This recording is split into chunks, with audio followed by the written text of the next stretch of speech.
Welcome back to another episode of Fat, Funny, and Friends. Today I got with me my co-host, Danny Like Whoa. Hello. Then we got a special guest with us.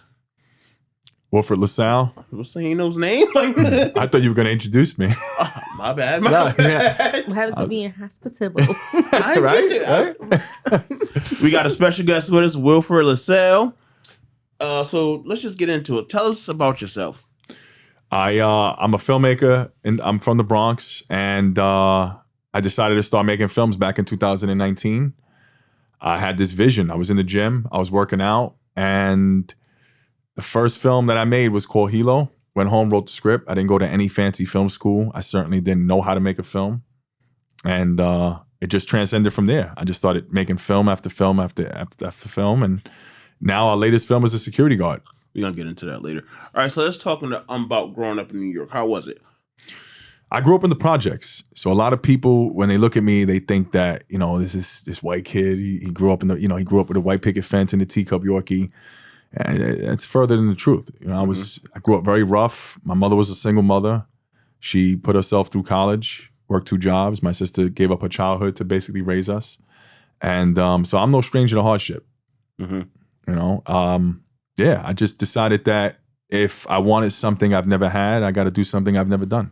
I know Respect that's that. right. I know that's right. So what made you want to be different? Because, growing up in the projects, everybody, they say we all got the same destiny, basically. So what made you want to do different and be better? Well, I seen a lot of people around me, they were selling drugs. Guys were getting killed, and I realized this wasn't the way for me. My mother wouldn't even let me go outside at times because it was that dangerous. She was like, no, you're staying inside. So I would just stay inside the house, play with my action figures. And it's funny because I used to come up with these creative stories of like different episodes, and my mother used to watch from afar, and she knew the creativity was basically there.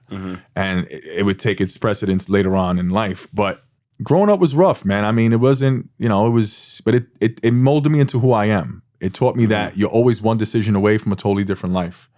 And that was pretty much it. But a lot of my friends, they ended up, locked up or killed, or that's just the way it was. So what do you say to the people that see you now? Because a lot of times when we do stuff different, people say, oh, you think you better than us, blah blah blah. So like, how do you handle that, and what do you say to them people? Well, you're always going to get that when you're trying to be different than what you've had. I think that just comes with the territory. There's going to be jealousy. There's going to be people who are going to misunderstand you because they look at you as, we came from the same place. You're from the hood. Well, but it's an ignorant mindset to have 100%. Because we're all striving to do something greater. I just believe in the phrase that be who you needed when you were younger. I didn't have any role models growing up. And that's where Rocky, which was my favorite film, Rocky IV, fell into my life, where that film, when my father left and my mother was there cooking or whatever it was, I would sit down and watch the movie for hours and hours. But when you're trying to break the narratives of generational trauma, of generational cycles, and of things that you thought were normal, it's going to be met with resistance because people are afraid of change. People want to stay in that same element because it's comfortable for them. All right, so you used to be a CEO. I was watching a lot of interviews you did. You used to be a CEO. How do you go? Well, before a CEO, you was a security officer. NYPD school safety agent. Explain that to me, because New York is a little bit different from here. So I'm like, because it's part of NYPD too? Yes. Or? So what they have in New York City public school system, the public school system across New York City, the 5 boroughs have NYPD school safety agents. And basically what we are is school police. We're not armed. Now they have vests. Now they have certain things. We don't have any weapons. There's no tasers, no batons. But basically, we're in charge of like scanning, like TSA at an airport. So certain schools that are in certain urban areas that have high crime or anything like that, they have scanning. So that's something that we're in charge of. We have weapons that come through. We have to confiscate them. We also have peace officer status where we make arrests. So you can arrest students? We can arrest students. We can give summonses. We have basically the same powers as a cop. As an NYPD cop, the only thing is we're not armed. That's basically it. The best way to describe it is school police. But it's looked down in the police department as like second grade because it's mostly predominantly African-American and Latino. So we're looked at as like the minor leagues. So yeah, that's pretty much what I did. I did that for about I want to say like 15 years. And then I went in to become a CEO because I wanted more money. I wasn't making a lot of money. At the time I was making, I think like 27,000. Yeah, when I started at the age of 21. Oh, so this is a long time ago. Yeah, so I'm showing my age now, but I wasn't making a lot of money. And when you do that type of job, you do it for the benefits. You do it because, you know, your parents tell you get a pension and, you know, get job security. But for me, it was more like, all right, I went to become a CEO, but I wasn't fulfilled. I always felt like I didn't belong. Like I was destined for something else. And I know we all feel like that as creatives. Like we're at a job where we don't jive there, and it's like it's something more. And when you know that, you have to trust it. Doesn't matter who's around you. Like I had people telling me, you know, I was telling them I want to make films. And they would look at me and laugh and be like, dude, you make like $27,000 a year. What do you mean you can make films? And what I realized in that moment is if you want to kill a big dream, tell it to a small-minded person. They'll kill your dream. Right. I'm glad you brought that up. You had said a quote in another interview. I'm probably saying it wrong, but it's like us in like the not lower value, but lower income communities, like it's like get a job security, basically, get a pension, but it kills your dreams. Like explain that. I wish I could say it how you said it because it was like word up. You're right. It was an interview I did and I said that. So growing up, I was around nothing but Latino and African American. So all my friends were of color or Latino. So when you grow up in that environment, you have a certain level of where people have a mindset of, hey man, you know, just get this job at the MTA. They have a good pension, they have a good benefit. But again, to me, that's just following that trend. Playing safe. Right. Playing it safe. And I think Denzel said it best when he said, dreams without goals are just dreams. And I realized that very early on. I was like, all right, well, listen, you guys want to do that. I'm going to do this. And because of that, I was misunderstood. People just thought I was crazy. They were like, man, this guy's nuts. He's weird. But that's okay. You know, as long as you're okay with who you are, that's all that matters. Right. I feel like I fell late to that because you're right. Like, get the job, get the security, but then not that you wasn't happy, you wasn't fulfilled. Like, now I'm doing this. I can do this 24/7. Now it's not paying the bills, so I have to work a job. But I get like, if I was doing this 10 years ago, I feel like I'd be way further. So when you said that like really resonated with me. Like, damn, you're right. Forget what everybody talking about. I don't need your job security because if this pay off, I'm going. Well, yeah, but I mean, everybody needs to make money. You know, I mean, you know, when you're making films, I don't make a lot of money making films. I mean, you do this because it's a labor of love. I do this because I love it. I don't do this for the money. People, listen, I always say my day job is my hobby. Filmmaking is my life. And that's the reality. Like a lot of other indie filmmakers, it's a hobby for them. It's not a hobby for me. I love this. Like I dream it, sleep it, eat it. I'm constantly thinking about film, working on film. It doesn't stop. Like I'm obsessed with being the best. Plain and simple. Like it's not because I think I'm better than anybody. It's because I just want it more. I just want it more. I'm just more obsessed with it. So how do you go from CEO? I heard you was almost 20 years. You was almost retirement Almost 20 years, man. Almost 20 years. I did 17 years. And, you know, COVID happened. There were a lot of uncertainties with COVID. And I left. I resigned and you know, my wife, people thought I was crazy, but they understood. They were like, well, you're leaving? I was like, yeah, you know, this doesn't serve me anymore. You know, and I left and now I do armed security and I moonlight. And I do that to support my dreams. You know, I always say I'm an ordinary man just trying to do extraordinary things. There's nothing special about me other than the fact that I'm a workaholic. I just love to work and I will never let someone outwork me. That's just the mindset. Like you're in the top 1%. Like there are certain people who are going to make it. And the reason why they're in the 1% is because they are driven beyond anything. Like I don't care what happens. Like this is my life. Right. And I think that my wife used to look at this as a hobby. And now she's like, well, he's really in this. Like this is it. Like, I am locked in. And I think that goes when you apply that to anything in life, whether you're a creative of podcasting, whether you're an artist, a musician, if you outwork the competition and you believe in what you're doing wholeheartedly, you can go anywhere. 100%. I feel that. Like this year, like this is going to be our best year in podcasting. Oh yeah. Amen. So how did the transition from CEO to filmmaker happen? Because that's like two different things. So how do you just work on it? Yeah, I'm going to make a movie. How did it? No, I was making films when I was school safety. I was making films while I was a school safety agent. And then when I became a CEO, the times were crazy because I was working 19 hours a day. It's you're working in Rikers Island, man. That's gladiator school. How was it like? I was in Rikers. I was in Rikers Island. Law and Order. Like, how is it really like in Rikers? It's gladiator school. I mean, every day I went to work, nervous, scared. I would be lying to you if I told you I wasn't. I mean, I had knots in my stomach going over the bridge. It's one way in, one way out. And, you know, the integrity of the officers is something that is it's bad because a lot of guys are sneaking stuff in for inmates. You can't trust your colleagues. The women are sleeping with the inmates. You know, for the most part, not all the COs. All the COs are not corrupt. I'm not going to sit here and say that. You got some great COs and they do a great job. I'm not going to generalize, but I will say that it's rough, man. It's you got to go to work every day ready to fight, man, or ready to get stabbed, or inmates have nothing but time on their hands. Baby, I would have said, I'm being your cell at 8 o'clock too. Don't stab me. So, wow. When you think about it, you're at a great disadvantage, right? Because I'm working 19 hours. I'm not sleeping. I'm not eating right. These guys are working out. They're thinking of ways to get stronger, to get better.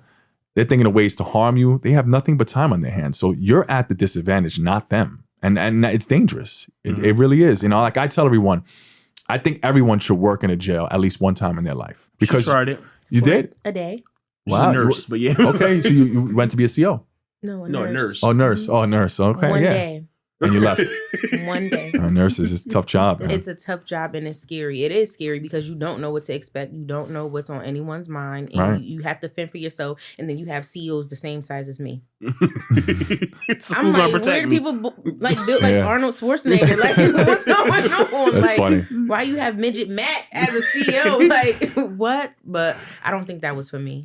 No, and that was not for me. And you were honest with yourself. You knew that wasn't your path. See, a lot of people, they know this is not for them and they'll still do it because they obviously, listen, they got a family, they got a support, they got a wife. You never know anyone's situation. So I don't judge any man until I've walked a mile in his shoes or any woman. I don't judge people for what they do because I was that person. I'm still trying to do what I'm trying to do. But at least you identified that right away, which is awesome because a lot of people go through life and they just coast. I didn't want to do that anymore. I'm 39. It's like, I've spent 17 years of my life already doing things that didn't fulfill me, that I knew weren't for me, but I was doing it because I need the benefits. I need good health care. I need a pension when I hit 55. And it's like, we're all going to die, right? So like, you got to think about it realistically. I have a birth date that I know of and I have a death date that I don't know of. So now what am I going to do in between that's going to define me? And so I don't want to leave a legacy behind where it's filled with regret. I don't want to be on my deathbed saying, hey man, I wish I would have done more. I wish I would have pursued that dream. I wish I would have went after it. Because when you realize that when you get to that point, it's like no one really cares. Right. No one cares. No one cares until you make it. No one cares until you're successful. No one's going to believe in you until you reach that level of success. That's just what it is. But I'm sure you went through that where strangers will always support you more than the people you even know you. Yeah, because they can't. It's always like that. It just comes with the territory. You just can't get upset about it and learn to just roll with the punches. But yeah. Good question. How do you find us? I know that's just like how you guys came up on my Instagram feed. You guys came up on the reels. And I was like, let me give him a shot. Let me hit him up and see if he'll listen to me yap. And I just got to touch on the fact when you said there's like nothing special about you, like you're an ordinary guy.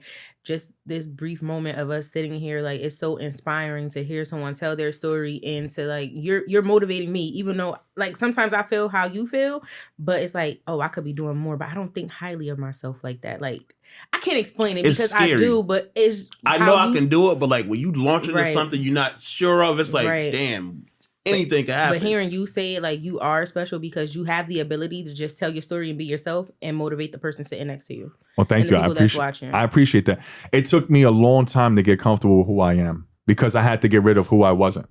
And I say that text that to us. Yeah, and I say that to say because I didn't always have the confidence that I have. I was filled with doubt. I was filled with I was conflicted with so many different things in my life. I lost my dad at the age of 21. My mother has stomach cancer. And it's not a pity story, but I just wanted to say that you have to understand that if you don't believe in you, no one will believe in you. No one's coming to save you. No one's coming to say, hey, I'm going to give you an opportunity. I didn't have these opportunities. I grew up in the projects. I wasn't supposed to be here. I was supposed to be a statistic. I was the only white kid in the projects. They were like, who's this kid? I had to learn how to fight, fend for myself. I used to get beat up, picked on until I learned. And you have to understand that you have to believe that you deserve more. You're destined for more. And it may sound cliche, and I'm not trying to sit here and spin something that's motivational. I'm being honest. I'm telling you, you have to believe in you. You have to believe it's yours. Manifestation is real. I have a vision board in my house. My wife we created every December. And I look at that vision board and I manifest, but I also do the work. I send over 1,000 emails a day. If you don't respond, I'm hitting you back again. You have to be persistent. You know, no means numerous opportunities. impossible, you separate the word, it means I'm possible. And rejection is just redirection. Plain and simple. When you write a book, I'm buying it. I want to write a book. I really do.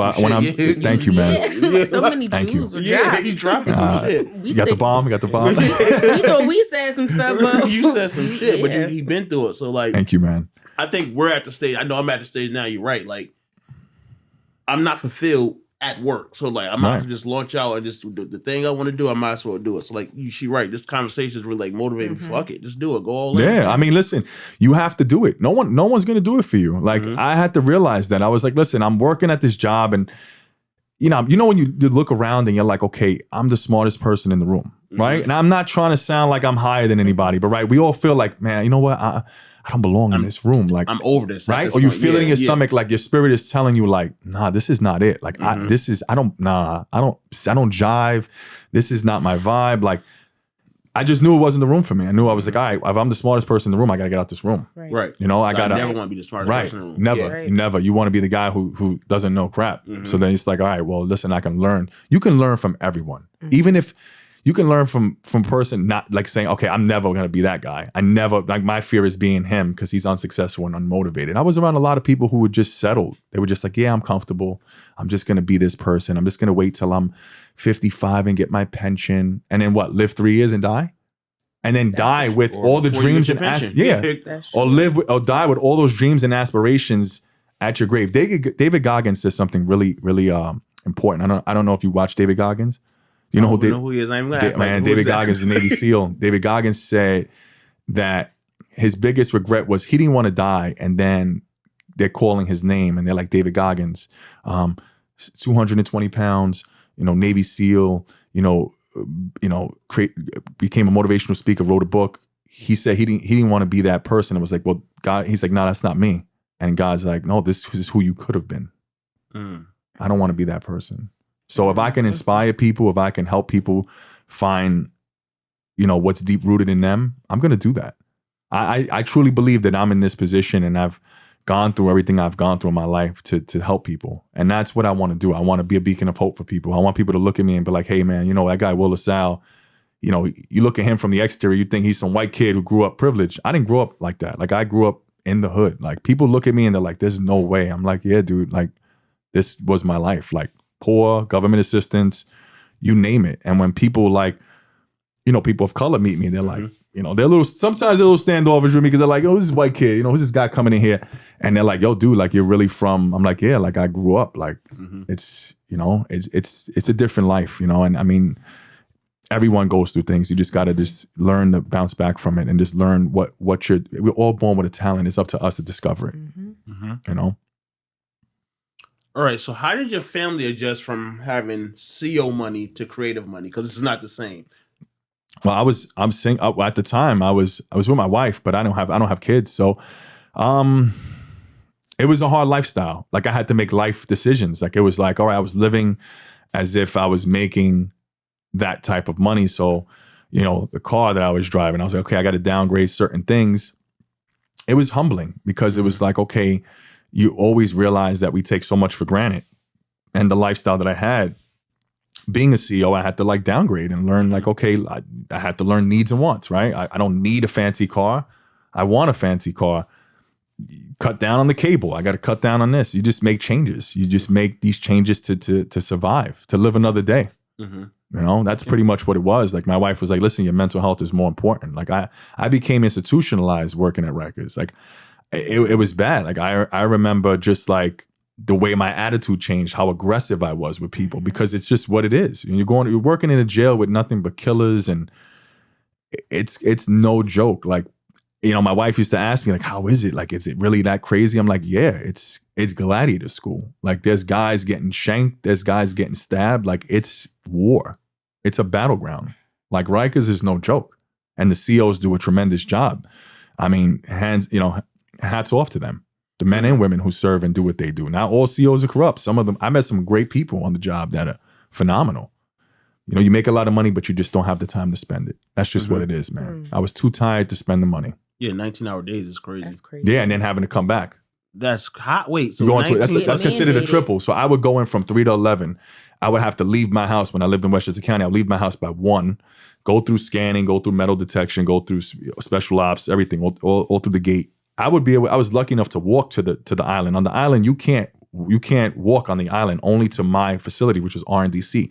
You have to take a route bus, then to the jail, then go through a whole series of checkpoints, then get there for 3 o'clock for roll call. Roll call is when they're briefing you on what happened that day, who got stabbed, who got shanked, what house, what gang is doing this. Then I'm working 3 to 11 in a jail. Different than working 3 to 11 on a regular job, working in a jail. Yeah. You're talking about being alert. You're talking about having to watch your back if something happened in that housing area. You're talking about if there's an alarm going off, I got to suit up as a turtle, suit up to extract an inmate who may have cut himself and he has AIDS and he's bleeding all over the thing. Saying, these are things you deal with that people don't know. And mentally, it takes a toll on you. And then you're working there, then they tell you you're getting stuck. You're not going home. You're working from 11 to 7, and then the relief doesn't show up till 9. They put you into a triple. And then you have to work these. Yeah, you're mandated. It's mandated. If not, you get written up or suspended on the spot. Yeah, it's no joke. Wow. It's no joke. There's no negotiation with it. So you're talking about no sunlight. My skin color changed. My pigmentation, I was like pale as a ghost. You're not outside. You're in a nasty facility filled with asbestos, filled with it's just. And I heard it stinks. Oh yeah, it smells like it has Rikers has a certain scent that I can never get that scent out of my nose. Like if I smelled it, I would know. Yeah. Oh wow. He said it's like a distinctive smell. Yeah, like it does. It's on you. Like it's crazy. Yeah. Then you're worried about being assaulted, getting shit and piss thrown at you by an inmate. They call it a splash cocktail. Yep. Oh hell no. Oh yeah. Oh and you yeah. walked out of that with a peace of mind, not on crack. Hopefully, I don't know. I walked out of there a little fucked up. I'll be honest with you. I was a little messed up. I mean, I was. Nah, I had to decompress. It took me about a year, man, to really adjust to sunlight. Even my eyes had to adjust to the sunlight because I wasn't used to receiving that much sun. Because think about it, when I'm in Rikers, I'm there 19 hours. I'm in a car, going home, shower, sleep. I'm never outside. Think about doing that over and over again. Your skin color is going to change. Your pigmentation, because you need that natural sun. Wait, so with that, I don't know I know you were going to ask the question. So with that work schedule and this adjustment, do you feel like your wife was your biggest supporter? Is your biggest supporter? My wife is my best friend. My wife is the person who holds me accountable. Accountability is responsibility. My wife is my rock. My wife is everything. I've known my wife since she was 19. I knew the moment I met my wife, I was going to marry her. A man knows. I don't care what anybody tells you. Absolutely. A man knows who he's going to marry or if he's going to marry. I knew the moment I met her. I was in another relationship at the time. I was 26. My wife was 19.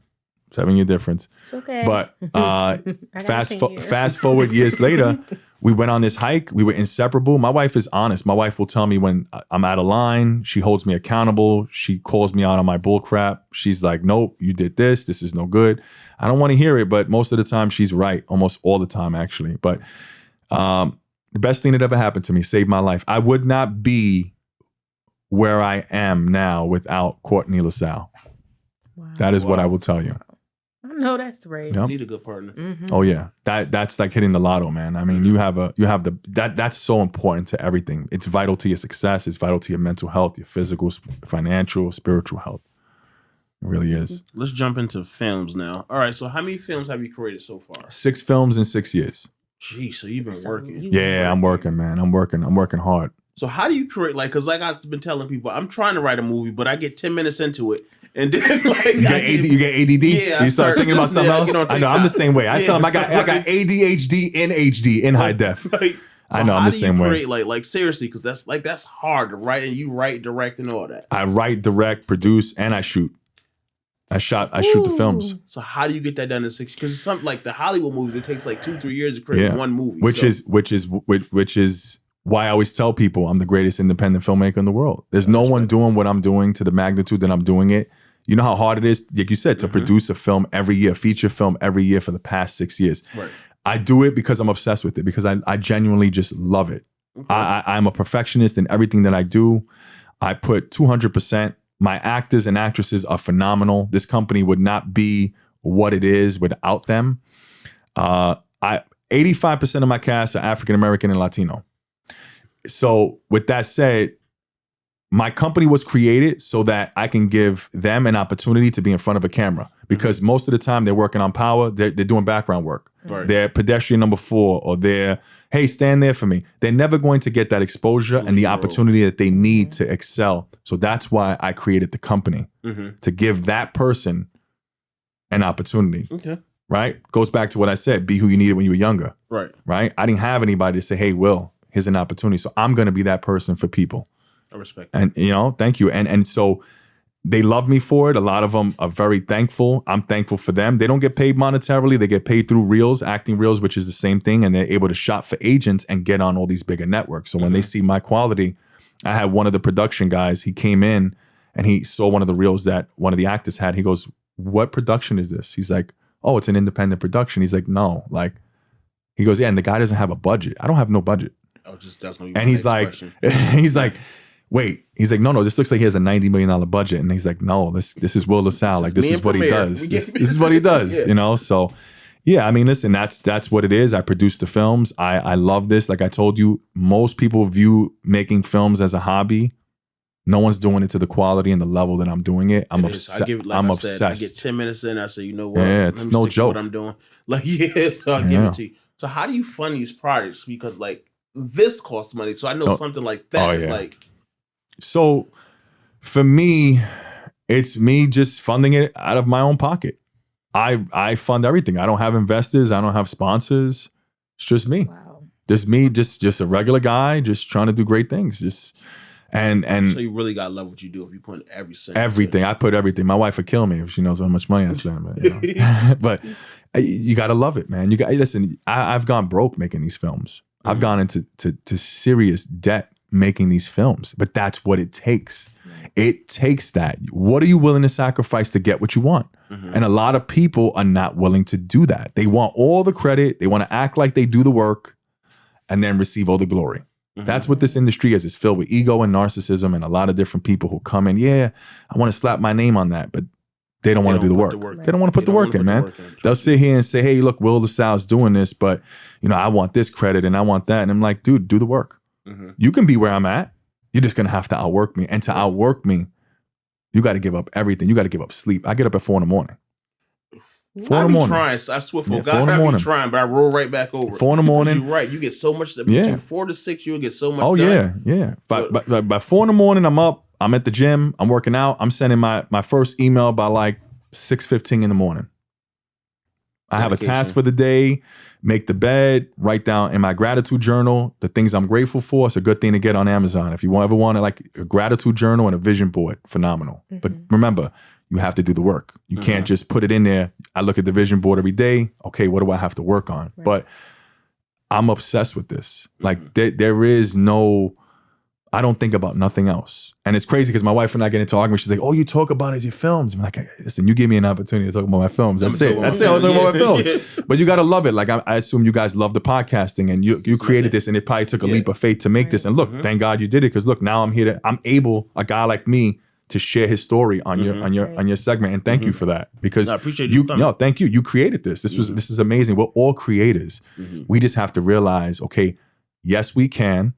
And yeah, I'm worth it. I am worthy of it. I used to think that only good things happen to other people until I realized that the harder you work, the luckier you get. 100%. You know? The opportunities will come if you make them. Yeah. And if it doesn't exist, you got to create it. 100%. So how do you theme your movies? You're like Tyler Perry. He got like Black Trauma. So I'll tell you, the security guard that the film that we're working on now, Amari Russell is the main character. And he's played by Crown Heights native James B. Randolph, who is phenomenal. My whole cast is phenomenal. What he gave is unbelievable. He's such a talented actor. I don't even think he knows how great he is, but he knows he's good. And it's funny you mentioned Tyler Perry, but I'm going to touch on something. Everyone kept asking me, hey, Will, why did you make the school shooter black? Why did you do right? Why did you do that? Right? Why did you? I said, I'll tell you why. Amari Russell is a single father from Brooklyn and he's black, right? Why did I make him a single father from Brooklyn? Because we've heard so many different times in the black community that black men are not present in their children's lives, that they're not good fathers. I wanted to break that narrative. I wanted to break that stigma. And it's weird when people say, well, it's not coming from another black director, it's coming from a white guy.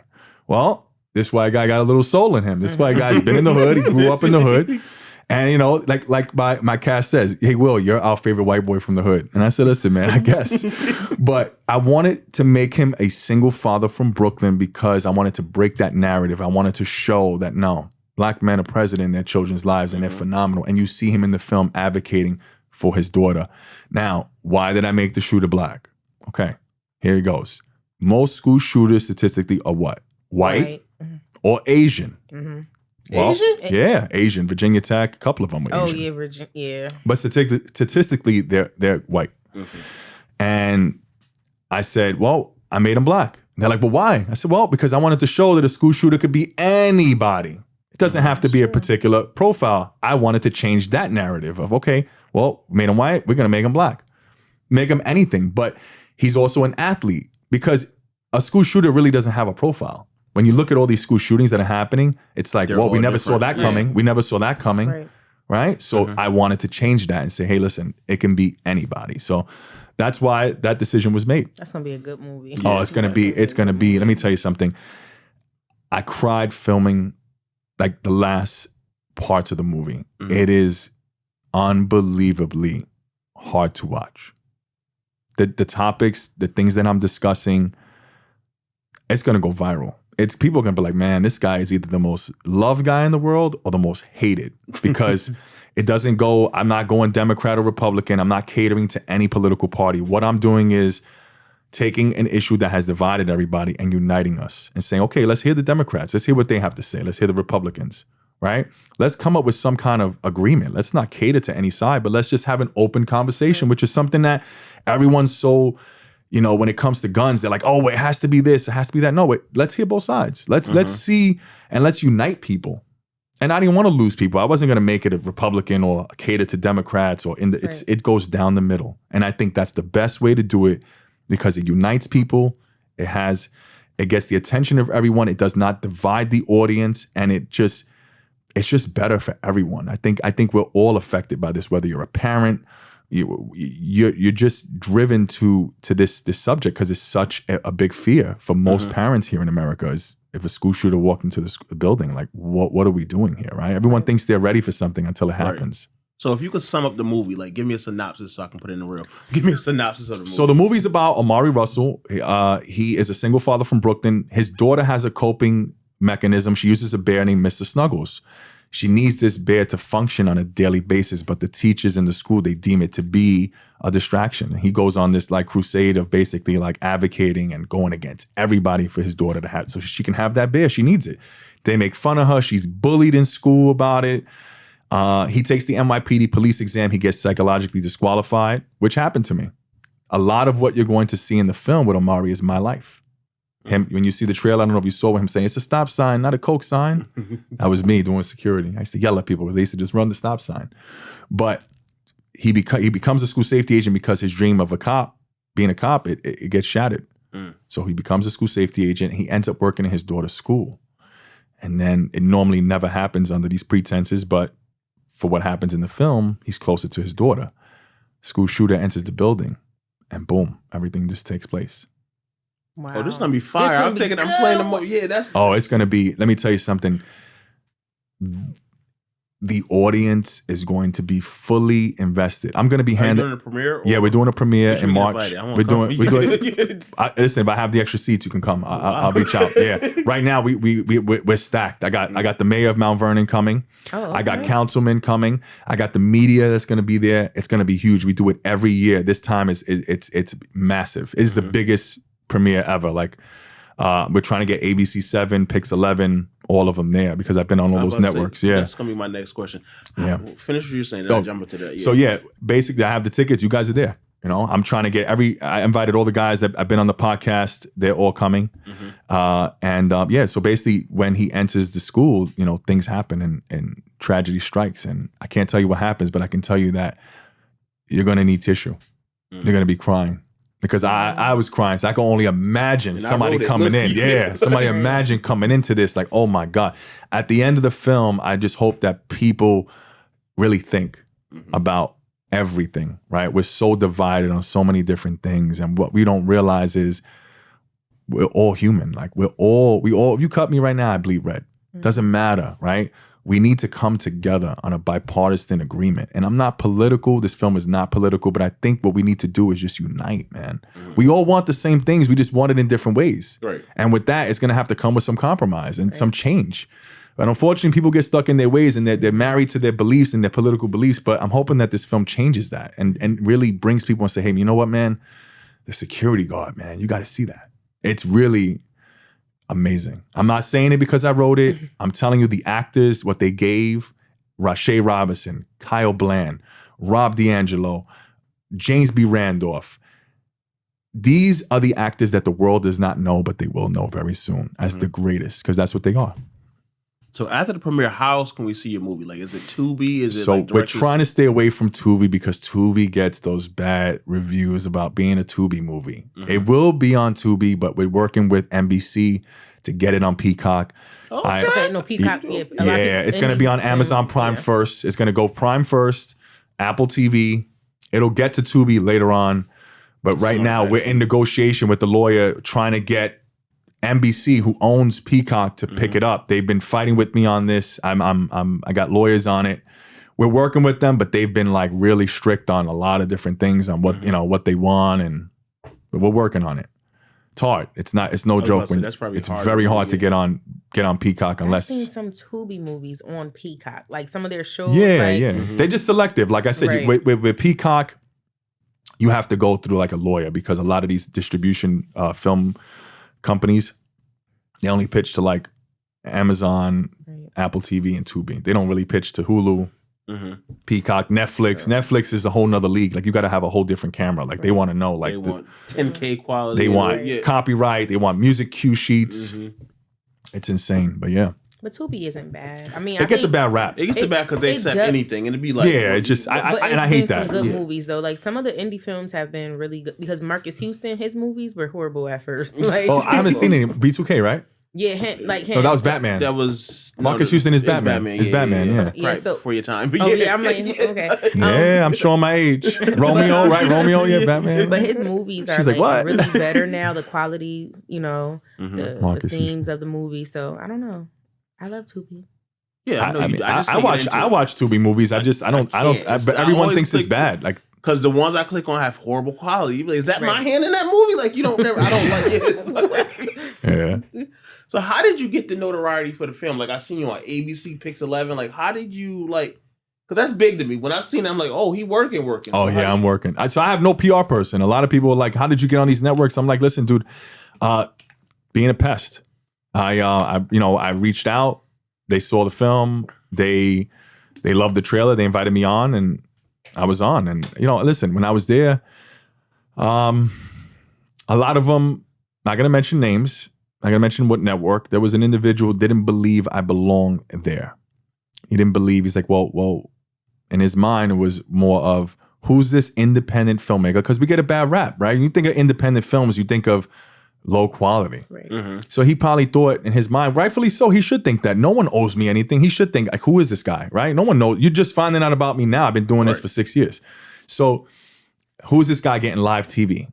Like, how did he get this spot? Hard. That's new. That's hard, man. You get live TV in the morning. It's crazy. That's prime time. That's so when I it's funny, I was sitting there and I'm like, okay. I said, can I go to the bathroom? I went to the bathroom, went in the mirror, right? Looked in the mirror, locked myself in the bathroom. I look in the mirror. I'm like, they don't believe that you belong here. Show the world who you are. Show them you belong here. Walked out. They're like, all right, you're going on. And I went to work. And killed it. I had to show them. Because, see, it's one thing to look the part, right? Go there nice with a nice suit.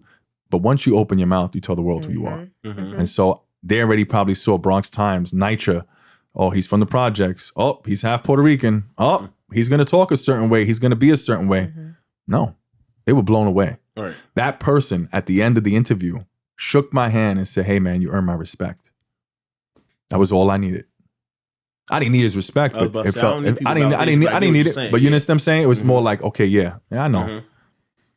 But yeah, I got on the networks. That's something that's very hard to do. That was all on my vision board. Wow. That was all on my vision board, and it all happened in November, December, and we had did that a year before. My wife was like, "I don't know if you're gonna hit that." I'm like, "I'm gonna get it. I'm gonna get it." I knew, and it's funny. I got on Pix 11 December 19th. My birthday was December 20th, and I kept telling my production manager Rob D'Angelo, who's my Scottie Pippen. I love Rob. Rob, I love you. I said, Rob, I am getting on a big network before my birthday. He's like, I believe you, man. I said, watch, it's real. I called him. I said, Rob, I got Pix. He said, I knew it. It's just all about manifestation. Is doing the work, man. Good. I swear to God, hand to God. And Rob is going to watch this, and he's going to comment and tell you that's the truth. You know, you got to believe in it. You got to believe it's yours. But a lot of people, they think that, all right, yeah, I'm going to pray for it, but I'm not going to do the work. It's not going to happen. That's the problem. You can't pray hard and just go do the same thing. Right. You have to put the work in. Right. You have to do the work. You have to be the person. Look, there are 1,000 other people who want what I have. There are 1,000 other people who are working towards what I have. I have to make sure to outwork every single one of them to make sure that they never get on my level. That's just me. That's just how my mentality. I'm wired like that. Like I'm like, all right, cool. You're doing that? All right, I'm going to show you why I'm the best. I'm not sorry about it. I'm the greatest independent filmmaker in the world. And the world is going to see that. Once the security guard hits, they're going to say, Wilfred LaSalle is the greatest. There is no more denying how great this man is and where he came from to be where he's at. And I hope that inspires everyone to say, yo, Will did it. I'm doing it. Okay. Even if you have any doubt in your mind, that man came from the projects. He had nothing, made this film with no budget, a regular guy working armed security. He did it. I could do it. Because we're all talented. But it's what's going to hold you back. And I tell people, you're going to die. That's the reality. Mm-hmm. So what you do now is going to define you. So make a decision. We all know that's coming. We don't know when. So I'm not going to live my life in fear. Right. Why should I? Right? Mm-hmm. Go after everything you want in life. That's the only way you'll have it. Mm-hmm. When were you inspired to make this film, though? Like, when did you wake up one day and like, okay, I got a story? No, this film is a culmination of. It is a lot of my life, but I'll tell you honestly, it is the success of this film is going to be my vengeance upon those who treated me harshly, who doubted me, who laughed at me for being a security guard and a school safety agent and made fun of me because I wasn't a cop. This is my vengeance on them. My success, my story is into Omari, and it's so heartfelt. I put all of those hangups, every doubter, every stone that was thrown at me, and I put it into that character and put it into this film. And that's why it is phenomenal. I decided long ago that this was going to be it, that I was going to make this film and I was going to shake up the world and I was going to change things and shock everyone. I don't know if that's out. No, you're good. You're good. Okay. Yeah. Yeah. That's what this is. I decided to make the film because it was an adaptation of my life. You know, the security guard is looked at as an uninspired. When you think of a security guard, what do you think about? You think about a guy who sits on his phone, sits at a desk, he's out of shape, or you have preconceived notions of him, right? He's unimportant. It's a low-skilled job. He's making $15 an hour. Well, I wanted to take the ordinary man's story and make him extraordinary. Mm-hmm. I wanted to show that, you know what? A security guard can impact someone's life in a positive manner. Right. A security guard can play a vital tool to saving someone. Does Omari do that? Omari is a hero in this film. Omari is me. Omari is everything that you could hope for in a character. He is real. He is raw. He is fighting every opposition for his daughter. And I think any parent can get behind that. And I think when people see this film, they're going to love James B. Randolph because he is so good. Mm-hmm. The cast is amazing. James was born to be an actor and one of the greatest actors to ever be discovered. And I'm hoping that his life changes for the better with this film because he deserves it. I can't wait to watch it. I can't wait to watch it. So when can the world see it? Like, I know y'all doing the premiere, but like, when can us normal people watch the movie? The movie's going to premiere. So here's the thing. When we submit the film to like Amazon or like the distributor, it takes like 3 months to get on. So I haven't really set a date. Because after the premiere, if I see a little error or something there, I'm going to want to fix it because I'm a perfectionist.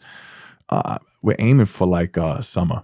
Okay. It might come out before. If it does, then, it'll drop before. But we're aiming for the summer. Okay. But I think it's going to be I think it's gonna be great. I think it's gonna touch people in different ways, and I'm hoping that it opens up everyone's eyes. And yeah. Okay, so what's your goals for LaSalle Productions? Am I pronouncing it right? LaSalle, LaSalle Productions. Like, I get you doing like the big theme like videos. So, like, what's your goal for your company? The goal for the company is to keep giving opportunities for non-known actors and actresses where they can showcase their talent. I want to give them that platform, give them everything I didn't have or that they wouldn't have. And edit that one out. Right. You want me to start? I'll start again. LaSalle Productions, what we're doing is we're revolutionizing independent filmmaking. And we want to give opportunities to actors that are not known, going from a principal, from a backstage role to a principal role, right? If they're doing background work, we want to give them the forefront for them to have the exposure that they deserve. But what we're going to do next with the next couple of films rolling out is we're touching on social issues. So Security Guard is touching on mass school shootings. The next film, The Veteran, is going to touch on the homeless crisis, the opioid epidemic, and mental health. So it's about a homeless veteran. This out or like it's just the trailer? The trailer is actually the trailer is going to be out in March 30th. The trailer has already been shot. It's just debuts on my YouTube channel on March 30th. When I was filming that, the trailer, that is, we were filming in Times Square, and I had this lady. She was yelling at me and just like taking pictures and videos, and just like she was annoyed. Like she was like, "Why are you taking videos of a homeless person?" I said, "Ma'am, I had to stop." My buddy Mike DeSimone, who's also an actor, I stopped. I said, "Listen, I'm glad you're outraged by this." I said, "You and I walk by these people every day, and we don't see them. But the moment I put a camera on him, he was no longer invisible to society." I said, "This is exactly what I'm doing." I said, "He's an actor. That dog is his." She goes, "Oh my God, I didn't know that. That's how real this looked." Like we filmed. Wow. Yeah, I'll show you the trailer when we're done with the segments. You can see. Exclusively, they're gonna get the sneak peek. My cast, do not get mad at me for that, but I have to do it. And then the next film after that, because we're doing, so that comes out in 26, Security Guard comes out in 25, Veteran in 26, 27 is called Lucy. This has never before been done. We're making a film about a young girl who has autism, and her parents blame themselves because of their age. They have their child later in life in their 40s, and they also blame themselves, trying to figure out, was it the foods that they were eating? The kid is on the spectrum. It's going to touch on all the challenges of autism. So that's going to touch a lot of different people in a lot of different ways. The trailer for that will come out with Veteran for next year. And it's going to be very, very deep.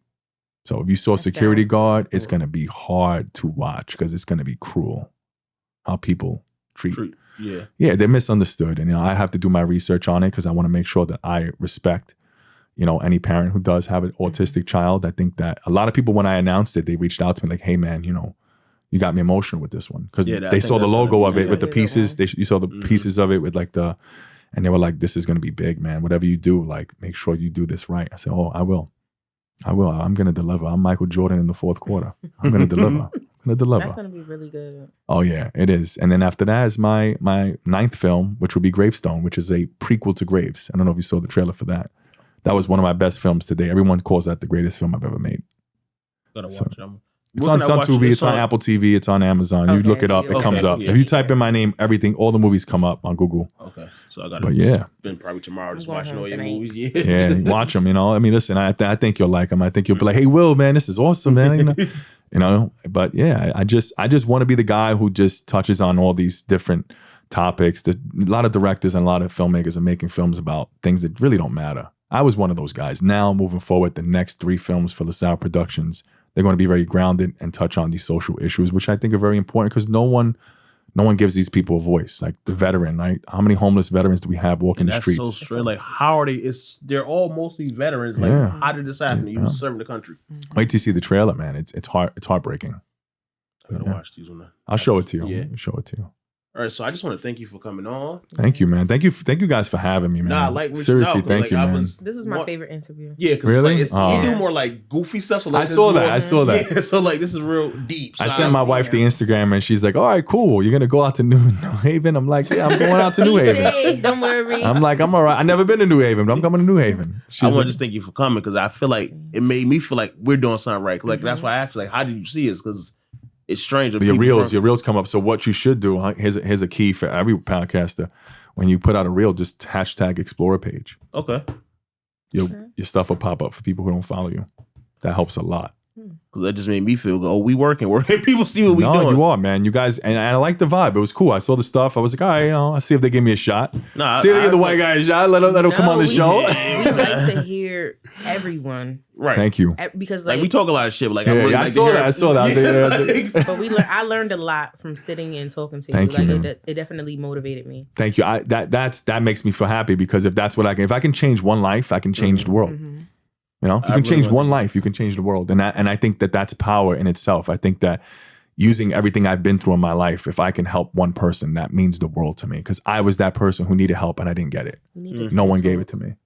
I need a TED Talk. Nah, you dropped some. I think I'm going to be doing one on March 12th, believe it or not. I think I got invited by Brandon. Brandon, he wants me to go out to Stanford actually and do a whole speech. I said, I love to, because look, if you put the word extra in front of ordinary, you become extraordinary. See, you need to write a book. You need to. I just love that. Or at least make a TikTok. I have TikTok. My wife loves TikTok. She's obsessed with the TikTok. I just started making it. I don't like TikTok personally. Console her. She's gonna be grieving. She is like a TikTok queen. My wife is like she learns so much stuff on it too. And I'm like, that's how I was at first. I hated it. Now I don't like it. I like Instagram better, but just keep going. I'm telling you, it's leaving though. It's supposed to be dying. That's what they're saying. I don't know. We'll see. Hopefully it doesn't. Hopefully Trump do something about it. But We'll see. Yeah. All right. So again, I want to thank you for coming. Just let the people know where they can find you at. You can find me at www.lasalleproductions.com, or you can Google me at Wilfred LaSalle. That's Wilfred. My last name is LA space capital SALLE, and I come up and everything. All my socials. You can find me. You can email me. Reach out to me. Please, I love getting emails from people. So please do that. If you want to reach out, if you're an actor with no experience or you have experience, reach out to me. I'm always looking for talent, and I want to give you guys the opportunity to be on the best independent filmmaker in the world's platform. This is your boy Fat Funny. Do not Google me. Oh, wow. Danny, make sure you watch this and listen to wherever you get your podcast at. We're out.